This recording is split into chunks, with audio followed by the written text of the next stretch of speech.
சுலைஹி அல்லது சிறுவைக்காக அறுத்தவனை போல, அவரு மூசா அவரு ஈசா ஸல்லல்லாஹு அலைஹி வஸல்லம், மூசாவுக்காக அல்லது ஈசாவுக்காக அலைஹிஸ்ஸலாம் அறுத்தவனை போல, அவருக்காக அவர் நம்புகிறார்கள், காபாவுக்காக அல்ல காபா போன்றவைகளுக்காக அறுத்தவனை போல.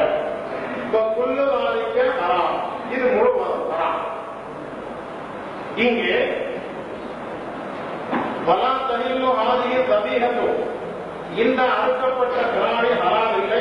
சவாவுக்கான பாபியு முஸ்லிமன் அவ் நஸ்ரானியன் அவ் யஹூதியன், அறுத்தவன் முஸ்லிமாக இருந்தாலும் சரி அல்லது நஸ்ரானியாக இருந்தாலும் சரி அல்லது யஹூதியாக இருந்தாலும் சரி, அறுக்கக்கூடியவன் முஸ்லிமாக இருந்தாலும் சரி யூதனாக இருந்தாலும் சரி கிறிஸ்தவனாக இருந்தாலும் சரி, அறுக்கின்ற போது அல்லாஹ்வுடைய பெயரை கூறி அறுத்துவிட்டால் ஹராம் என்பதற்கு இது ஆதாரம்.